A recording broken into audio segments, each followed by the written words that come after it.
Hello and welcome to season 3 of Mum's Work and Chaos. We all know the saying, it takes a village to raise a child, but where is that village? Well, I started this podcast to help you find yours, and I'm joined by some amazing guests this season, talking about subjects such as fast fashion, menopause, sex education and teenage behaviour, just to name a few. So join me this season and I hope you enjoy this episode. Hello and welcome to this episode of Mum's Work and Chaos. This week I'm joined by the wonderful Nicola from HappyHomeLearning. Nicola, tell us a bit about yourself. How did you start HappyHomeLearning? Where did it come from? What do you do? Hi Louise, thank you for having me. I started HappyHomeLearning. It's just a Facebook page to share ways to learn in fun and active ways during lockdown, because I had a 5-year-old, a summer-born little girl, Rosa May, who was in year 1, receiving homework during lockdown. And then I had a 2-year-old who didn't quite understand why we were sat at the table and no longer playing with her quite as much as we used to. And I felt guilt as a parent for that, and I struggled to meet their different needs at that time. So of course we're in the middle of a pandemic, and therefore in the early stages a lot of the learning was via worksheets and apps. But I ended up developing ways to learn spelling and the times tables and boost their language skills and concentration, on the 30-minute walks that were allowed, over bath times, over meal times, through simple conversations. And I found that that was kind of an inclusive way to do things in a very multi-sensory way, included my little girl at the time. So it just started with sharing ideas on a Facebook page. And then I started to think about Edith, who had then turned 3, returning to nursery. Yeah. And she'd only just settled in her age 2 to 3 room at nursery. She actually did struggle with the transition back then. And I thought, I've been a specialist leader of education for early years. I've taught for over 20 years. If I'm thinking, oh, how's she going to be? Possibly other parents are whose children are returning to nursery or starting nursery or school. So I set up a free and private starting nursery and starting school group on Facebook.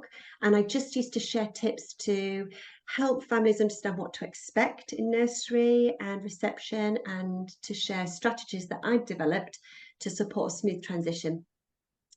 So the group was just going to be for a couple of months, really, for sort of August, September time, but it's grown in membership. There are over 1,400 members now in the group. Wow. So really supportive, positive community. And as people join, I ask a couple of questions about what they might find most useful. I have created content for the last 3 years in relation to those membership questions. So there's tips on how to support kindness, concentration, friendships, ways to boost your child's confidence, English, maths, science. And then there are various experts that have joined the group for Q&A sessions that through my learning letters that I send to subscribers, people ask me about. So for example, toileting, sleep, behaviour, how to play, how to make reading fresh and fun. There's a whole range of experts in the group who've very kindly, usually given up an hour, because we tend to like to talk a lot. So it seems to always be an hour for some reason. But they're all saved in the group, and there's a search facility at the top so people can find what they're looking for really quickly. That's amazing. Yeah, we my eldest started reception during that lockdown period. So she we went into the first lockdown, she was still in nursery, and then she went back to nursery for a month before leaving to start school. So, well, maybe a little bit longer than a month. It was July through to September she went back, but she found it really hard to go back because they'd spent all that time prepping her for school in September. So when we went into that lockdown in the spring, she, I think, felt that she was ready to go to school, and so she found going back to nursery really difficult. But she was very ready for school. By the time she started school, she was like, I'm here, I'm confident, I'm happy. And so she'd gone from this child who was crying every day when I dropped her off to nursery to this really happy, confident little girl, which was amazing. It was like she got her spark back by going to school. And then, of course, we went into that lockdown over the Christmas into the spring summer term, and it was just like, oh God. And like you, I found it easier to teach outside. And so I'd pack up my 10-month-old, whack her in the pram, we'd go for a walk in the woods, we'd do the Gruffalo Trail at Thorndon Woods around the corner from our house. And while we were doing it, I'd get her to walk along logs to get her balance up. And while she was doing it, how many steps can you take on the log before you fall off? Or, can you get me 10 sticks? And she'd ask all these questions, like sciencey questions as well, like why does it rain? How are clouds made? And all of that sort of stuff. And actually, it was a lot more fun to do it that way than actually like do the worksheets. I mean, we went through so many trees during lockdown, the amount of printing we did, because it was easier to do the worksheets printed than it was on like the iPad or my laptop.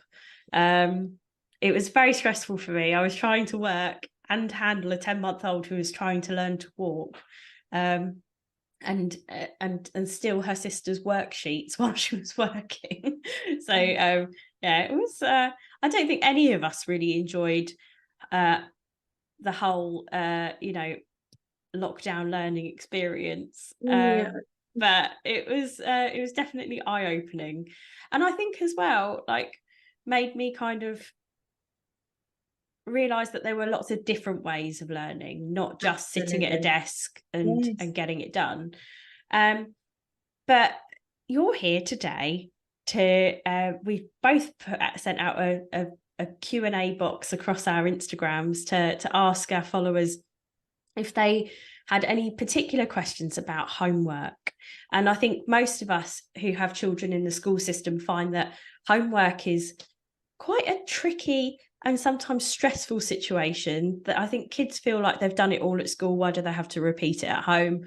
We are trying to shove this extra learning in and around our jobs and everything we've got to do at home, after work, once collecting the kids from school, or after school club and things like that as well. I think most of us find it to be quite a stressful time, don't we, where we've got all of this, we've just been at work, we've just been at school, we're all tired, and now we've still got to do homework, or it eats into weekend fun, doesn't it? And I think that kids would much prefer to be at a trampoline park than sitting at their kitchen table doing times tables. And I think it's useful for families to know that that's just, it's natural, isn't it? I think it's like a full working week that they have in school. These are long days. And I think the most common concerns that I see through my direct messages and through the Starting School group are, where's the time? There's very little time. The learning's too easy, or it's too hard, and I'm not sure how relevant it is. Those are the kind of concerns that I think families have. And as somebody who's sat on very senior leadership teams where we have sent out questionnaires about homework, and we've received a lot of responses.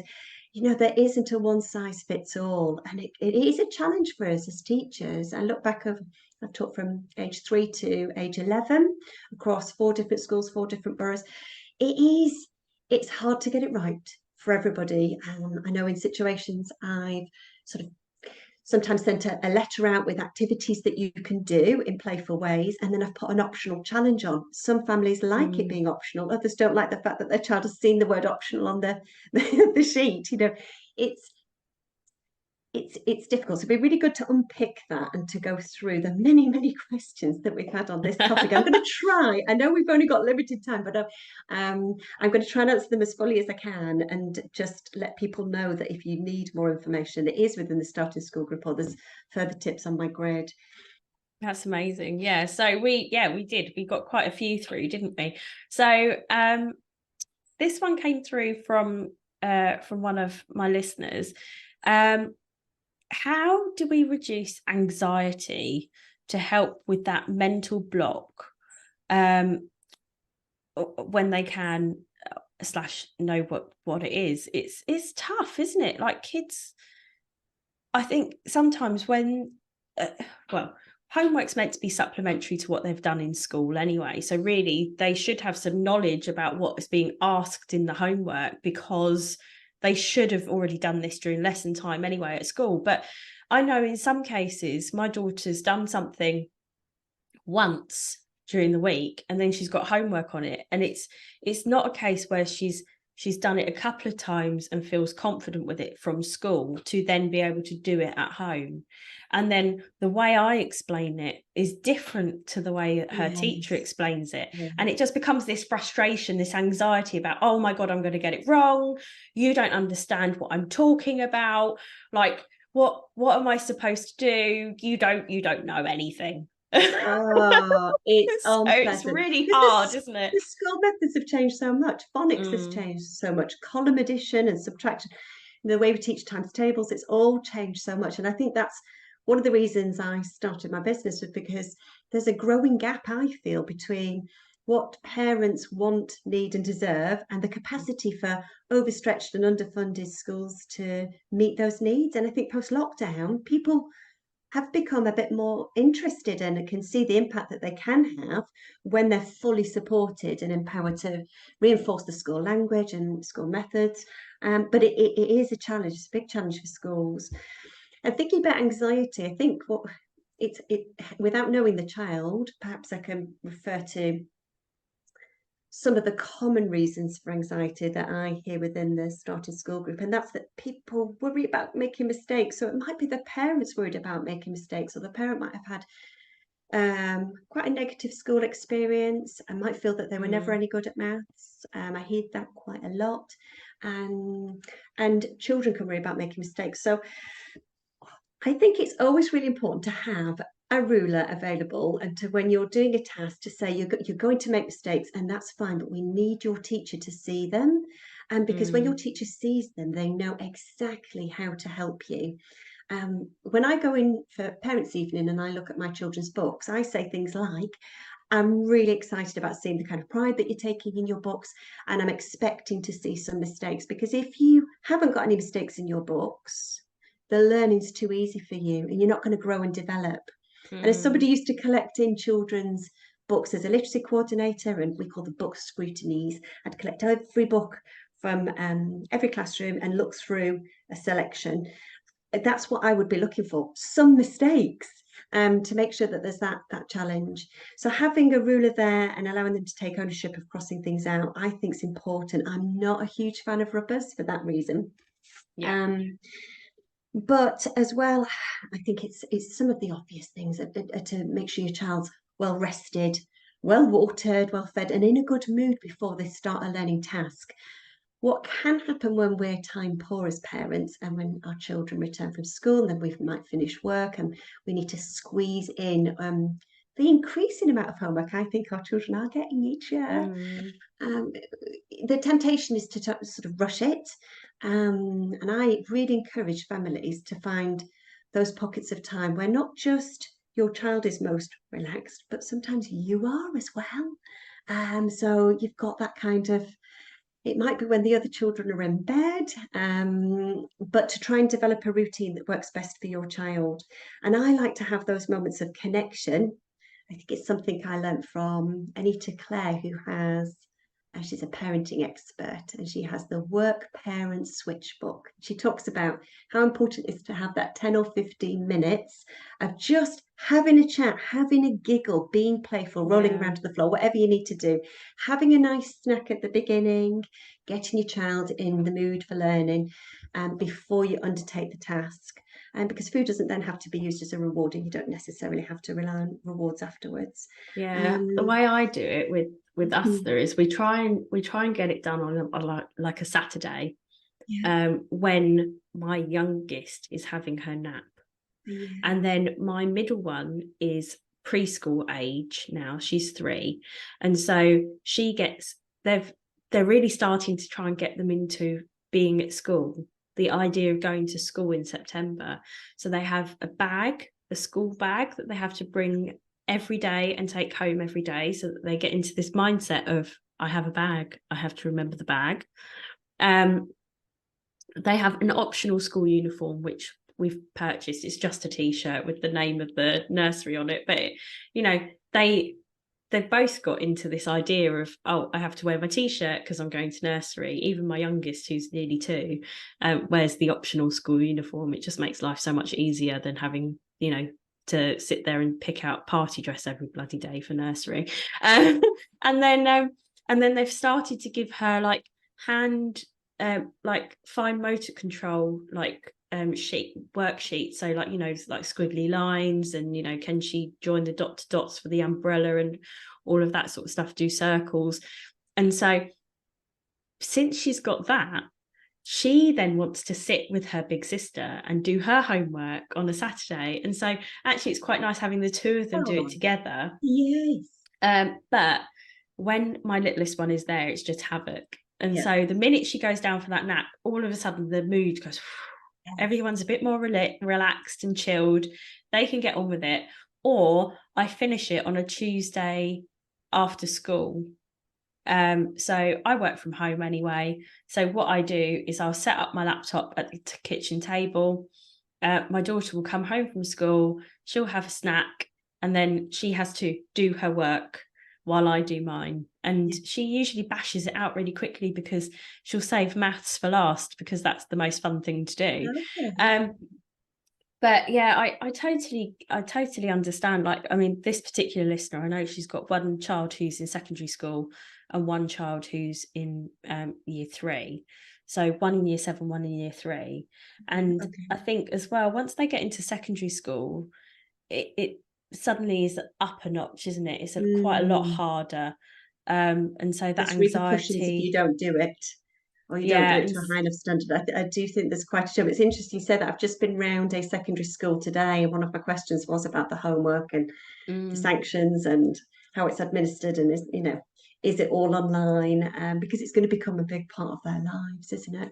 I think in terms of anxiety, I don't know whether it's the older or the younger child, but some children do not respond well to time challenges. So what I hear a lot is, and Rosa May was the same when she was a little younger, she didn't like the Times Table Rockstars app, because when you start in year 2 with that, it uses multiplication and division, and sometimes it can be introduced before they even know division mentally. I can see why they do it, that it's to show that one's the inverse of the other, but the timed aspect she didn't enjoy. So it's, without knowing the child, it's hard to unpick the anxiety, but sometimes the question is, what's the worst thing that can happen? What is it that they're worried about, and trying to unpick the reason for it is certainly worth doing. But it's, do you know anything more about that particular family? No, I don't. But she has asked another question. The second question is, secondary school child just says no and wants to know why he has to do homework anyway. But you also had a problem. You also had a question through from one of your followers, didn't you, about what do you do if they just avoid homework, if they flat out refuse? So we've got 2 of the same question here. Okay. It's hard though, isn't it? Like, what can you do if a child refuses to just flat out refuses to do it? Yeah, I mean, I'm 45, and my mum still reminds me now that when she took me to primary school, she would, they all would just drop us at the door. You didn't go in, and there was no homework. We just read. And how times have changed, goodness me. Yeah.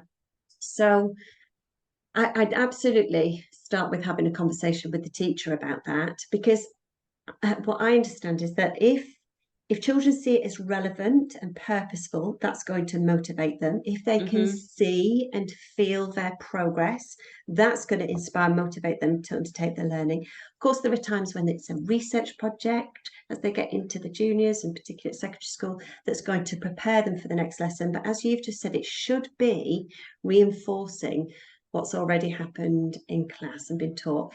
And if you're getting spellings that are sent home that your child isn't yet able to read, well, that's a lot of time you're going to spend on supporting the reading before you can even start with the spelling. And you might need to look again with the teacher about having that differentiated. But if they're avoiding it, we just need to unpick why they're avoiding it. Is it fear of making a mistake? Is it that it's too hard? Is it they don't see it's relevant? Are they not seeing the purpose behind it? And I would engage school with that. But a great way to motivate is certainly to think of fun and active ways. And I've had moments where not long after lockdown, where we'd had look, say, cover, write, check spellings over Oh and over God, again. we And do that. Yep.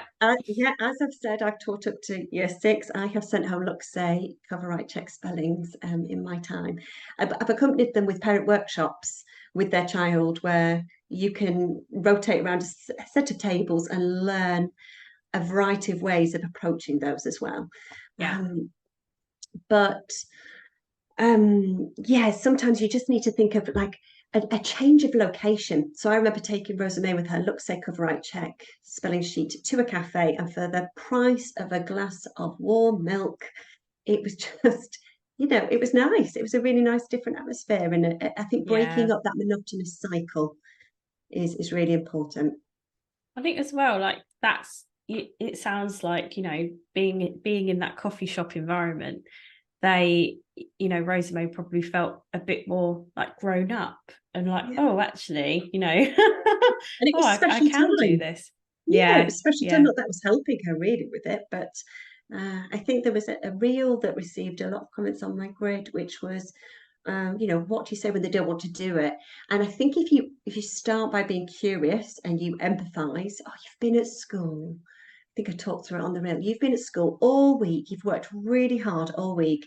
I imagine you're tired. Should we go and get a lovely snack? Come on, let's go and do something lovely first. And then yeah, if you want me to help you with it, I absolutely will. Right, should we put our thinking caps on? Let's think about how we can make this more interesting and fun, and give them as many micro choices as you yeah, can, because our children have such little agency, and they've been at school, they've followed the routines all day. Where would you like to do it? How would you like to do it? Could we introduce some new stationery? Think about all of those things, and certainly get in touch with the teacher. yeah. Cool. Another one we got through was why is my child is struggling with the spelling sheets. Any ideas? I think that, like, the look, say, covered, right, check, which I always say wrong.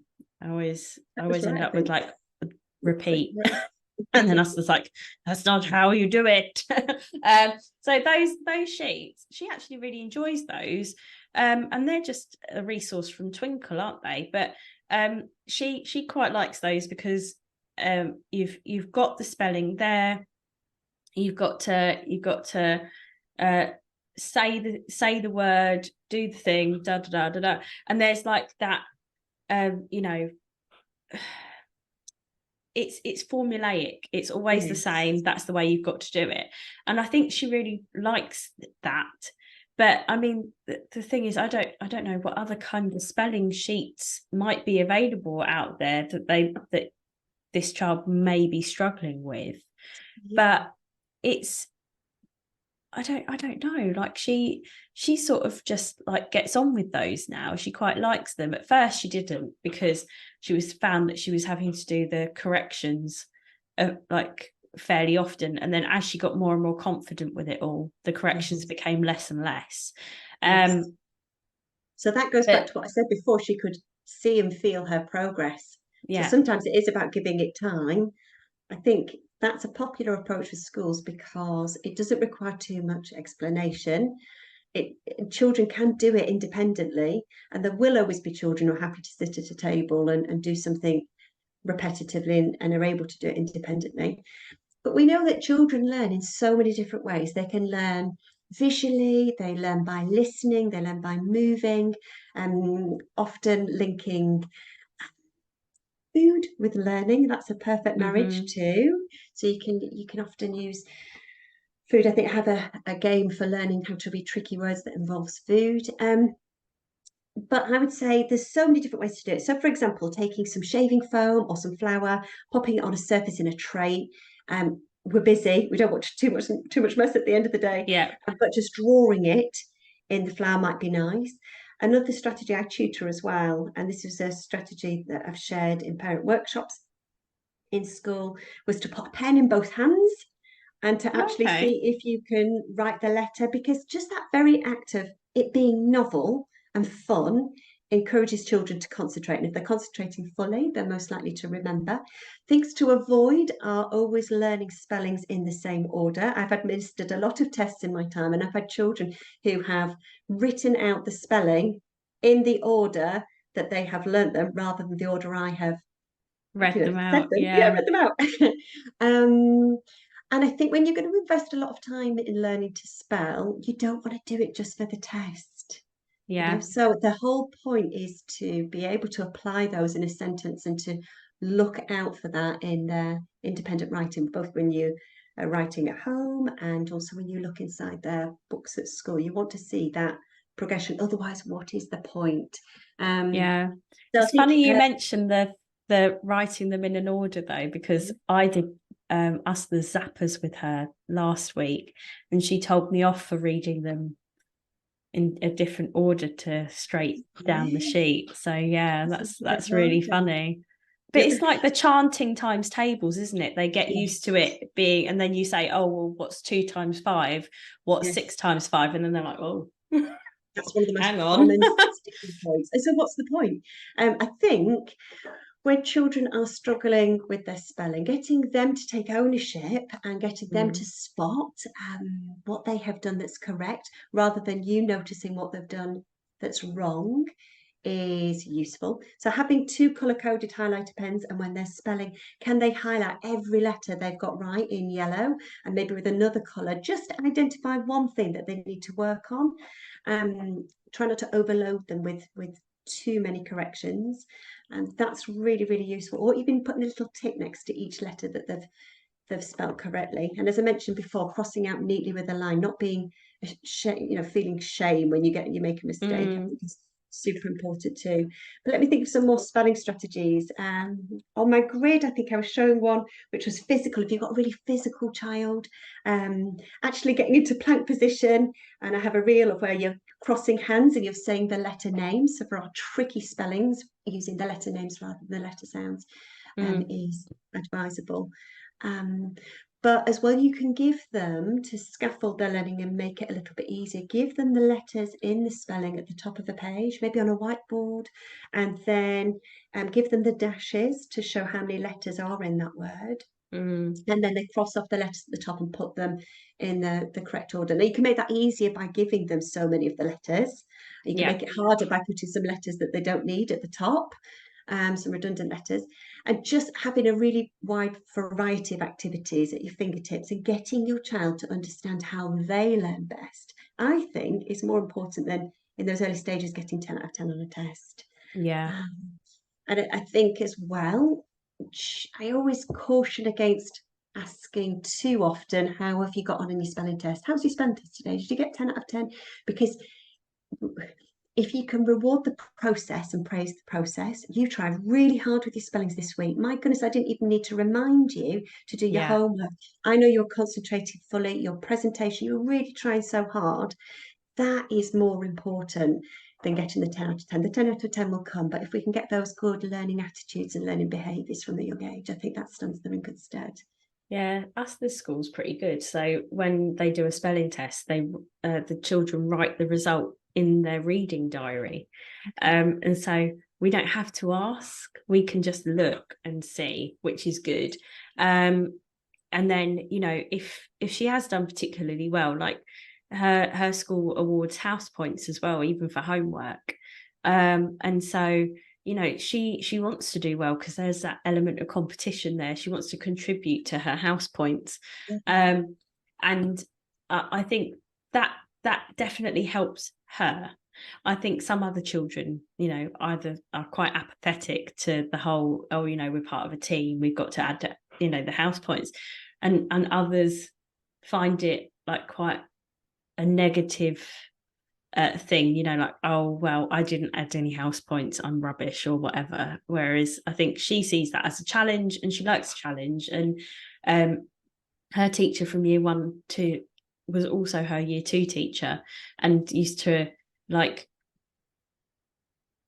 you know, she would always say, she would always challenge the kids, but in a really positive way. And so it was always like, oh, guys, you did really well at this particular thing. How about we challenge ourselves and try a little harder. We do it this way. And whereas, you know, I think, and I think that made it the challenge seem more fun. And so when she sees like the challenge questions at the end of her homework, she doesn't shy away from them, because she sees the challenge as like this extra fun bonus thing that I get to do because I did well. You know, and it's kind of it's setting it as an option, isn't it? The challenge is the option. I used to do something similar in reception, and we'd have continuous provision so the children could play and choose the activities indoors and out. And at certain activities inside and out, there'd be a green sticker, and there might be 3 different levels of challenge in any one area. But if you wanted to look for it, you look for the green sticker, and that, you know, it's that tool that you're going to use for your fine motor skill activity that will be, expect it to be hard. It's almost preparing your child, isn't it? If something's going to be hard, you want to be prepared. It's going to be hard, but let's give it a go, and not be worried about failure. That is so important for children's massive growth key mindset. element, isn't it? It is. We've got we've got another question about spellings. We don't get spelling homework yet, but my child is keen. Should I ask for it?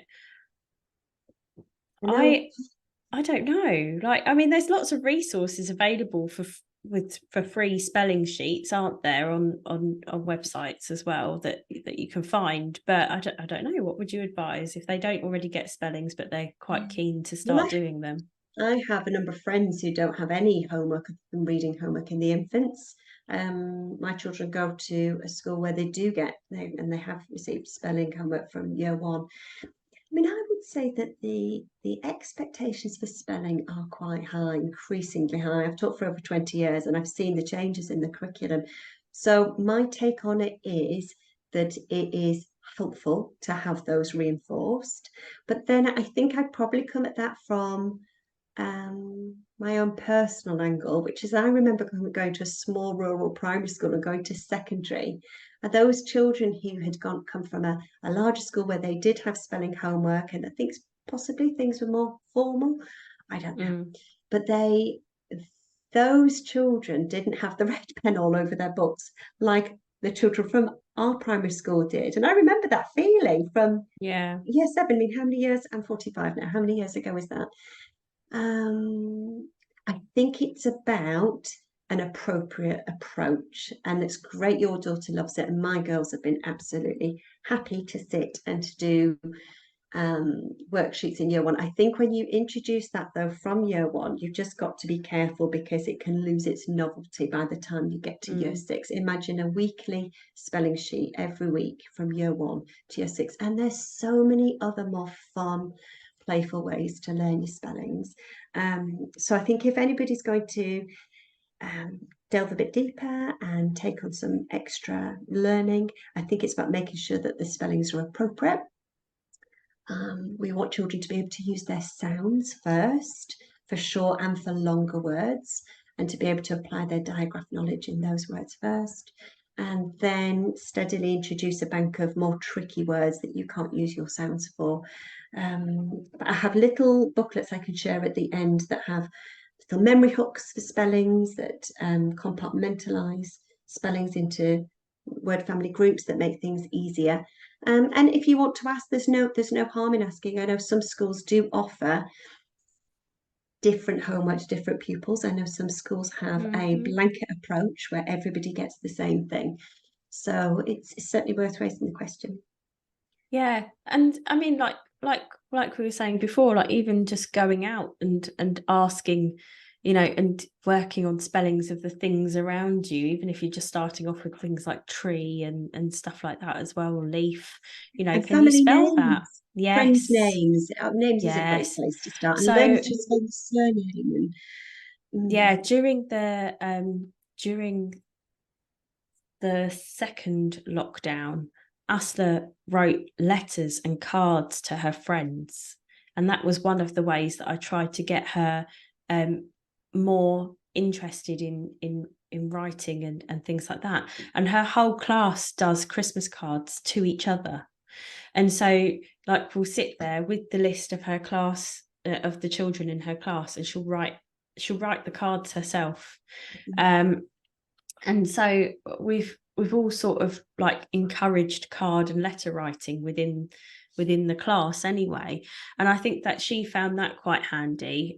So being able to spell her friends' names, and writing to and from, and whatever, happy birthday or Merry Christmas or whatever she needed to write as well. So and she's still a bit of a prolific letter writer, prolific.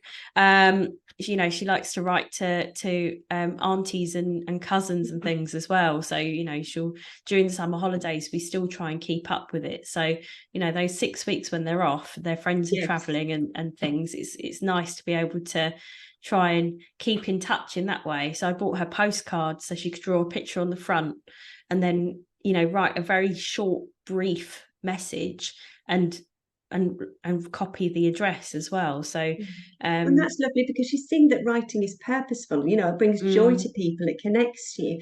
And I think we sometimes can miss an opportunity to explain to our children the reason why they are learning what they're learning.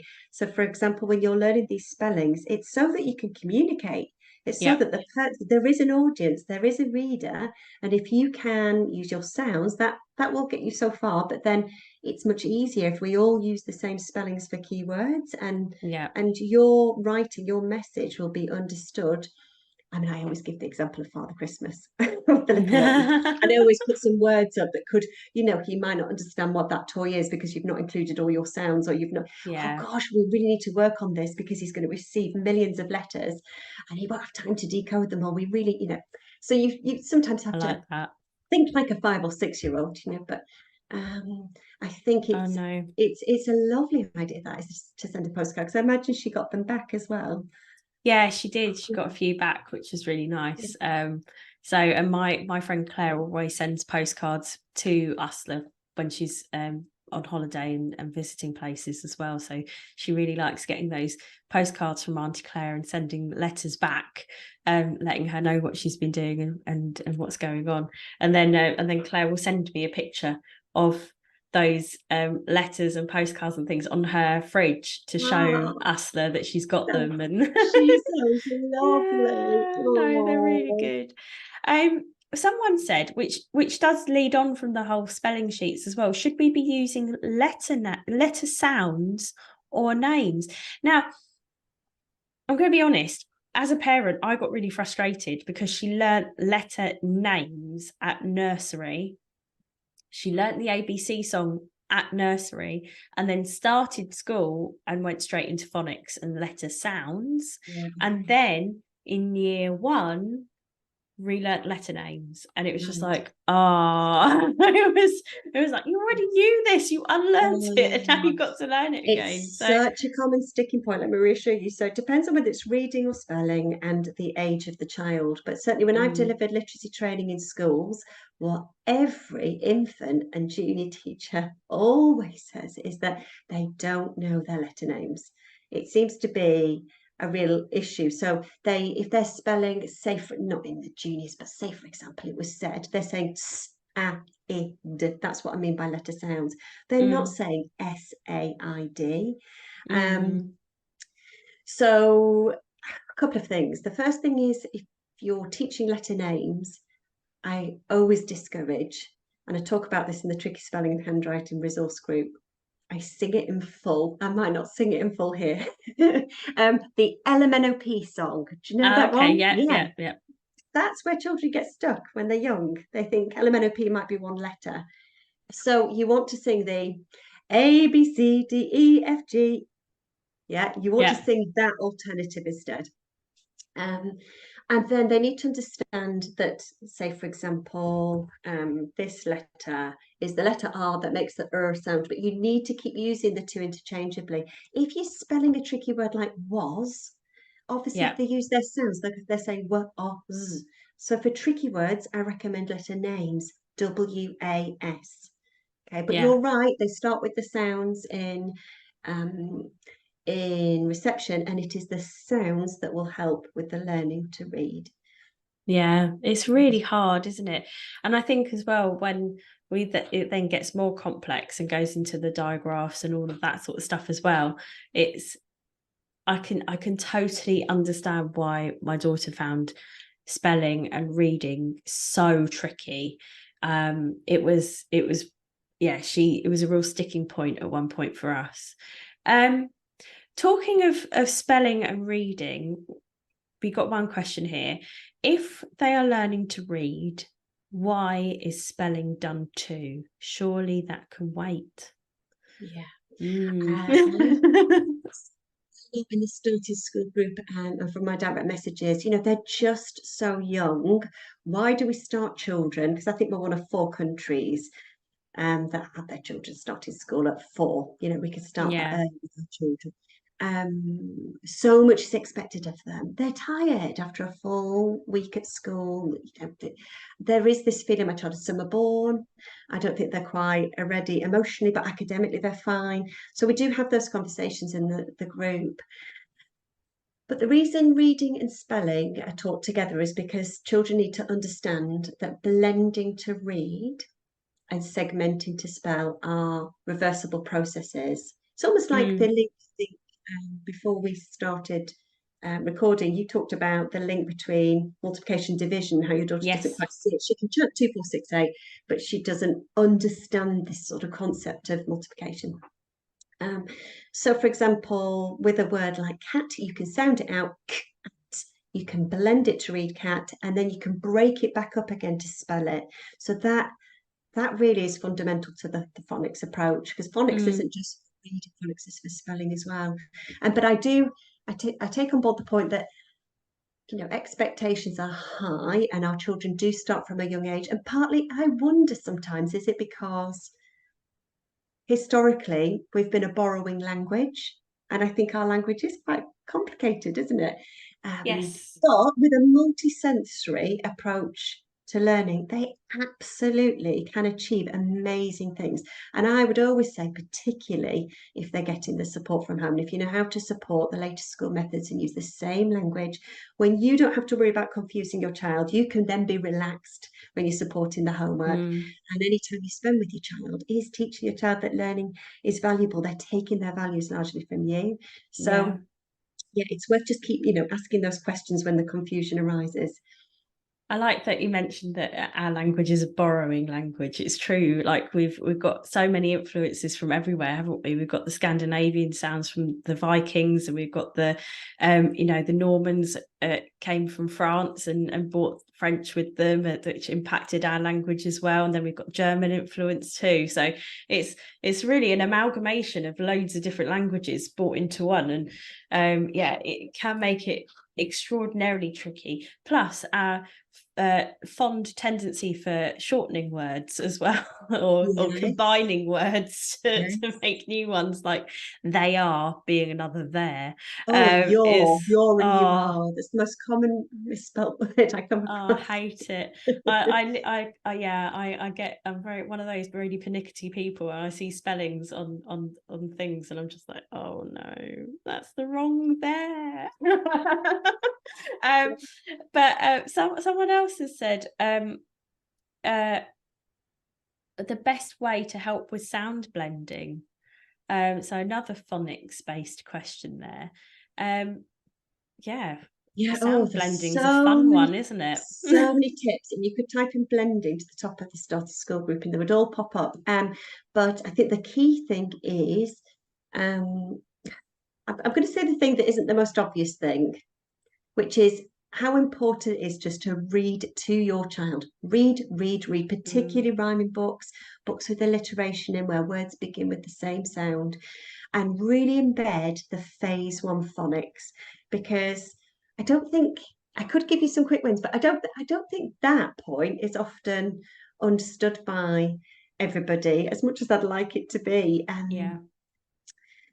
Phase 1 phonics occurs in nursery, and that's fine. If children have attended nursery every day, they will have had a lot of opportunity. But we know, and I know as a nursery teacher, that we don't necessarily teach all subjects all day, and you have some children who come for the morning and some come for an afternoon. In my experience as a reception teacher, that tends to be where most of the gaps are when children start. And if they're able to listen very carefully, if they've got an understanding of rhyme and alliteration, and they're read to, then the blending doesn't tend to be too much of a sticking point. But certainly, when you are reading, start with the very short 2-letter words, build up to a 3-letter word. Make sure that they are CVC words, so consonant, vowel, consonant. So words like cat and big and mop. And then the first thing I recommend you do is that you sound it out. At. Second, you sound it out together. And by the third time, when your child does it independently, hopefully you've tuned their ears in and they'll be able to blend it. I do hear from members of the started school group around October, November time, and it's sometimes January, February for other children. They might be saying, my child's still not blending and they're not getting a reading book sent home. And, you know, they're noticing everybody else is getting a book sent home or is getting a book sent home with a new coloured sticker. And then it becomes a bit of a thing, but certainly to embed those phase 1 phonics will absolutely set them up for early reading success. Yeah, we've had one. Someone's written in saying we have a problem with communication around homework with the school. Now, I don't know. Well, neither of us, I don't think, really understand. Well, know what exactly the comms problem is, whether that is when homework's due or what the homework is or where to find the homework, because we get sent homework on Google Classrooms. That's the way we get it. I know in my sister's school, her son is the year below my eldest. He's in year 2 now. And I don't think he's even getting homework still. Whereas she's had homework since reception, and every school is different. Every school does it differently. Yes. But I think from my perspective with her homework, if there was something that I didn't understand, it was ask the teacher. I found actually communicating with the teacher really helpful, especially if, like, her teacher in year 1 and year 2 was fantastic and really sort of like welcomed those conversations and wanted feedback from the parents and wanted to genuinely help if there was anything that wasn't right or people weren't understanding. She was fantastic at taking those things on board and like having those conversations. Whereas her teacher this year, I can't find him. It's really not just funny. differences in schools, is it? It's within schools as well. Exactly. A good place to start, I would say, is the school website, because if you're wanting to prepare your child for the year ahead, you might want to know what topics they're covering and be able to go to the library, order those books in, research topics in advance to develop their confidence and before you even start. And they should have, I think it's good practice to have that overview on there with all the homework policy, the spelling homework policy, and the reading policy will be on there. The phonics scheme that is used must be on the website. So I definitely think it's worth feeding back to schools. And I think that some schools are brilliant at listening and will send home a questionnaire partway through the year to say, how can we improve? And often communication will be something that the school ask about. We mostly approach it at we're asked to sort of, as parents, approach it at parents' evening, but at that point you're having a 10-minute conversation with the teacher and it's really tricky. We don't get a questionnaire sent home from our school to find out how we're getting on or anything, any niggles that we might have. No. But you know, I think I had it really good with her teacher in year 1 and year 2, because she was always there to welcome them in. She was always there to send them out. Whereas her teacher this year, it's always the TA welcoming them in. And then every now and again he'll be there to let them out. And so it's quite tricky, I think, sometimes to get that in. But I mean, you can request meetings with the teacher during the school day as well, can't you? So yeah, I led a live session on parents' evening in particular, because as you say, 10 minutes is just not enough time, is it? No. Twice a year. In some of the schools I've worked in, we've offered it 3 times a year, once each term. And I always discourage storing up questions or concerns, because that 10 minutes is about your child's progress, how they've settled, friendships, there's so much, and there's already so much your child's teacher will want to discuss. There isn't always lots of time for you to ask a question or to give your thoughts on something.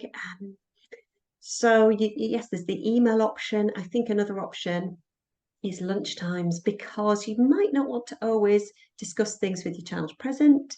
They're often listening, even when you think they're not listening, especially when you whisper. Oh, yes. So having a conversation over lunchtimes, I know some staff are receptive to that. Start of the day isn't ideal, but I take on board your point, absolutely. I think those transitions, start and the end of the day, particularly the beginning of the day, how you greet a child when they go into the classroom, a personal greeting really sets them up for the day. And as a parent, that it is what you want, isn't it? You want that bit of connection, little bit of feedback about how they're getting on, just drip, drip, drip over the year. I think is what most families seek. Yeah, it is tricky, isn't it? Trying to nail them down. Final, we've got two questions left, really. One, the penultimate one is, what do you recommend we do first? And do to prep before spellings come home? I'm a bit overwhelmed with all of these wonderful resources. Where do I turn first? There's an additional part to this, and which is what are your top 3 resources in this area? So what do you recommend we do first and do to prep before spellings come home? She's overwhelmed. I think that question is probably in response to finding out within the group, because you only know what you know, don't you, from your own child's school, if it's your first form. So then when you find out, oh my goodness, there's all these other schools that have children in year 1 and year 2, and they're getting spelling homework, but we're not doing anything. Am I doing enough? And there'll be families listening to this who are really grateful for not being given homework in the infants, and there'll be other families who, would like it. As I said, there's no one size fits all. But in preparation for spelling homework, I would say just approach it with the mindset that they may be getting look-say, cover-right check sheets for the duration of their primary career. And although they might start really keen on those, the novelty might wear off. So why not do things whilst they're young in really playful and fun ways? Just mix things up. I think if your child understands the purpose of writing and values writing, like your daughter does, and has all of those wonderful opportunities to write and to receive letters back, I think that's fundamental, that they are willing to write. They're not worried about making mistakes. What we want to avoid is children refusing to use a really interesting adjective or a description in their writing because they don't know how to spell that unfamiliar word. So we don't want our children to get too hooked up on spelling. And I think as well, I would encourage that person to just make that learning to write process as pleasurable as possible. And I think if you get the handwriting right from a young age, I'm a little bit of a stickler for this, but I think if the formation's right, if the pencil grip's comfortable, because they need to develop an efficient pencil grip by the end of reception, that's for good reason, so their hand doesn't get tired and things don't become too challenging later on. I think if they've nailed the handwriting from a fairly young age, then that you can work on the spelling. And when the spelling and handwriting come together nicely, it's going to free up your child's mental load so they can focus on what they want to write and being creative. But I think that member of the starting school group asked what would be my recommended resources, didn't she? Yeah. For spelling, I think maybe even highlighter pens. So you're looking for highlighting all the good in a piece of writing or in particular spelling. A mini ruler. So the expectation is you're going to make mistakes and you can cross them out.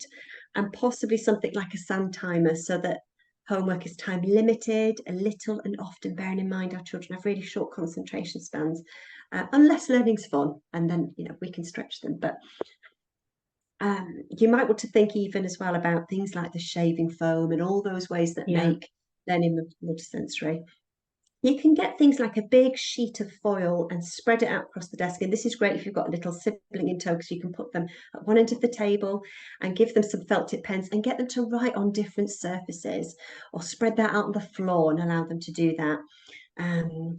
Big and in a colourful way to Yeah. keep them. Do you want to add anything to that? No, Your I daughter's think really, really switched on with her sheets, isn't she? I think she likes the consistency of the Yes, yes, sheets. I yes. think she finds that, like, she originally they didn't send home the look say cover right check ones.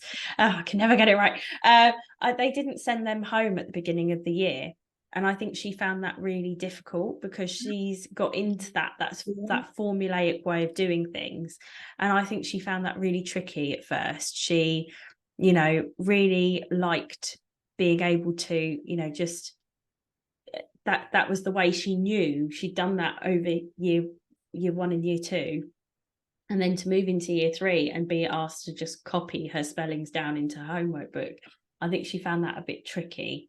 But I think, yeah, making it fun, doing it like that sounds so much more fun than sitting there doing those look say cover right check sheets. I mean, I think she quite likes doing it and then sticking it in her homework book and knowing that it's done. So it ticks that off the list. But I think there are a lot of ways that I could be supporting her in spellings outside of those sheets when we're practicing spellings for her spelling test, which I think is on a Friday. See, I don't even know when that is. But it's really tricky, isn't it? Like making sure that they're able to get all of that right.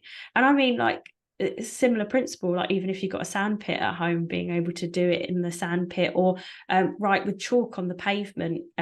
Like we've got we've got a patio in our back garden, and we let the kids use chalk to draw pictures and stuff. It keeps them occupied for a while, so I can put a couple of loads of laundry on. But 2, the rain washes it away, so it's just temporary. It's that fun thing that they get to do, and then they can start all over again because the rain's washed it away, which is quite nice. So, Well, another idea is you could take. Have you heard of pyramid spelling? no, I haven't. You start with the first letter of a word, and then underneath that, you place the next 2 letters, and underneath that, 3 letters. So you're building it up, and it's just a way of offering repetition in a different format. Because most things, in terms of letter formation, spelling, times tables, they require so much repetition because we want those skills to be fluent. But repetition can be boring. So Yeah. it's for those children who need it, having a repertoire at your fingertips. And I think as well, the bit that I'm really excited and passionate about is for children to have exposure to a range of ways of learning, and then to know what works for them. How Yeah. does their brain work? Because that sets them up for life. That's so cool. So the final question we have today, Nicola, I think is one that a lot of working parents, or even not working parents, stay-at-home parents as well, for incredibly heavy workload. How do we find the time to do it? Like, I mean, I make the time around my other children's nap schedule Yes, that sounds and very wise. quiet time, and like I mean I'm incredibly lucky to work from home, so I don't have to utilize after school clubs and stuff like that, so we can fit it in that way. But I mean, if you're if you've got a really young family, or your kid has to go to after school club because you work in an Yes, office, trying to yes. fit homework in can be really tricky, can't it? Especially if you have clubs on the weekends and things as well. It's really hard. Yeah, and it can. And I think if you ever get to the point where you're having homework battles and it's causing anxiety, or it's interfering with their sleep, or you feel the quality of their life, it is worth having that conversation with school, because nobody wants that. No teacher No. wants that. We, we're not doing things for the test. We're just trying to support their learning, and we want them to be keen to learn. I think all our children should be leaving primary school being curious, Yeah. independent, keen to learn.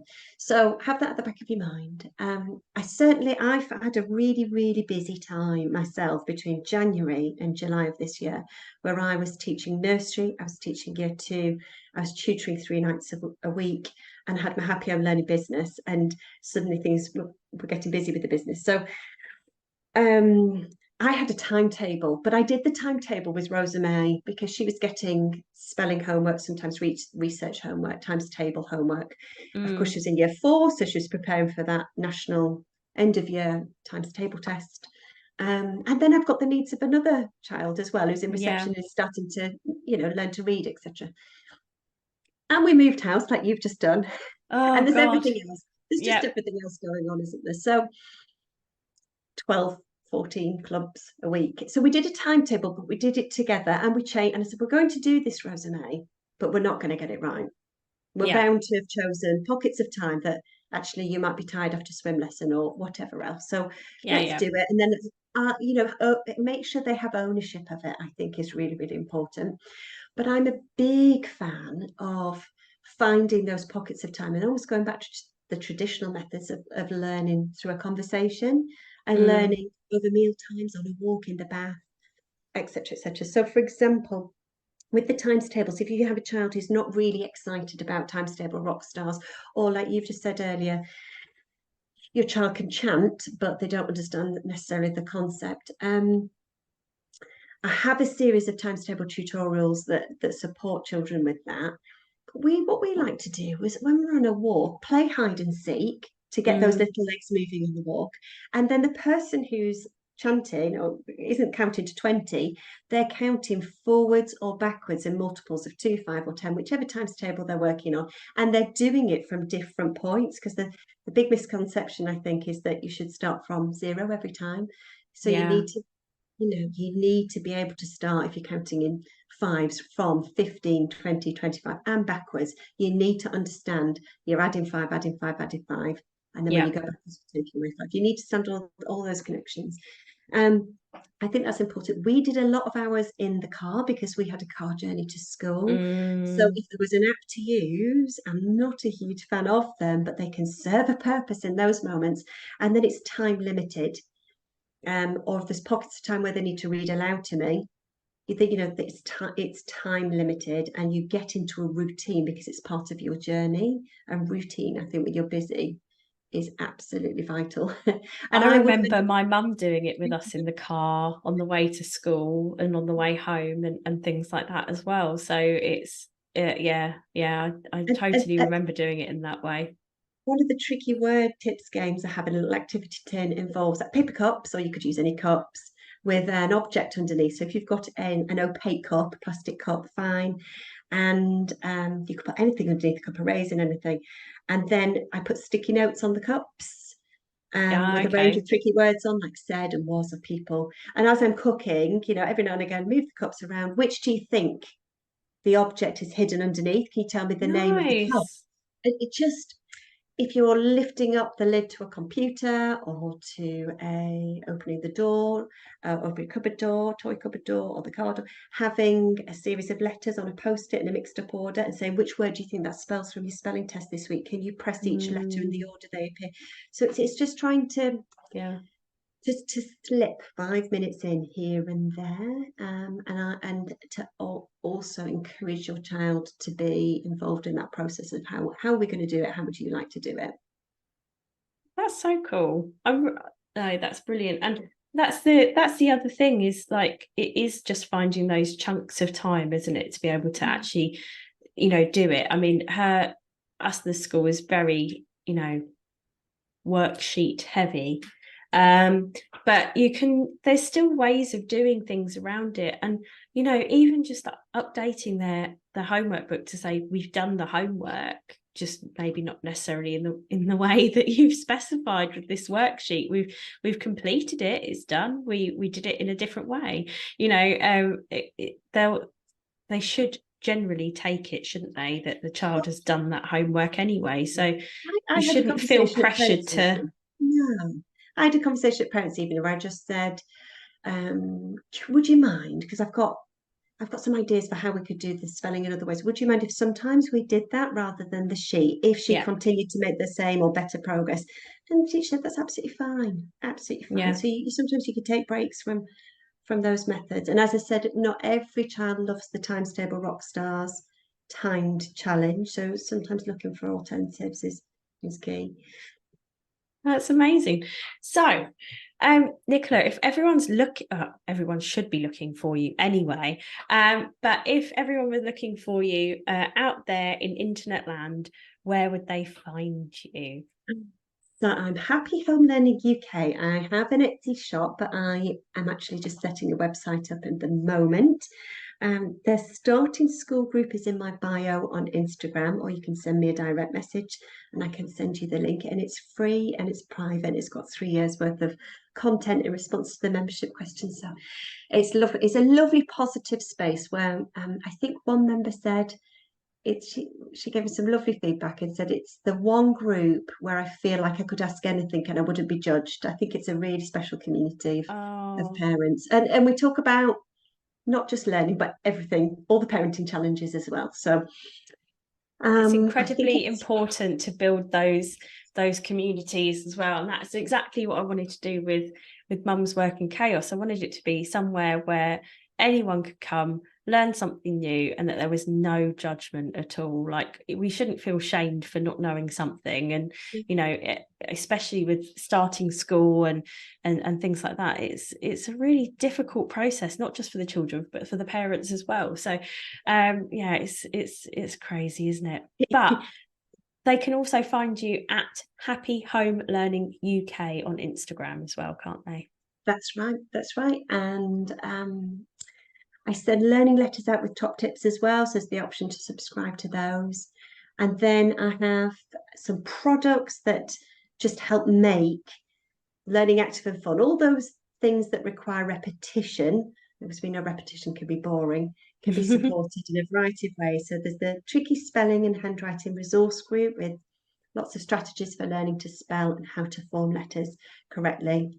There are live sessions in that group that are all time stamped. So every question I've been asked over 20-something years about how to hold a pencil, which spellings I should correct, it's all there, and I'm continuing to add to it. And there's a series of times table tutorials as well, which are professionally edited, bite-sized tutorials set to music, which at the very least is educational telly, so you could watch it back to back for an hour and your child could watch it and they would learn. They were filmed during lockdown, and it's me teaching my child with a little sibling sometimes in tow, and how you can incorporate them into activities playfully.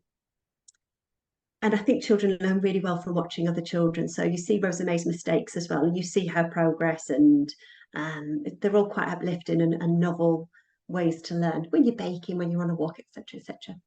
And then there is a range of activity tips for supporting reading, conversations over meal times, ways to get little legs from A to B and learn together playfully over a walk. There's a range of tins there too. Love it. Brilliant. Well, thank you so much for joining me today, and thank you for answering everyone's questions. I hope you guys found that really useful. And if you did, and you know someone else who's struggling with getting their child to do homework or struggling with homework, then please do share it with them as well. Thank you. If you enjoyed this episode of Mum's Work in Chaos, please make sure to subscribe on whatever podcasting channel you're listening on at the moment. Or if you'd like to get involved, feel free to email me at mumsworkandchaos@gmail.com or follow us on Instagram at mumsworkandchaos. See you then.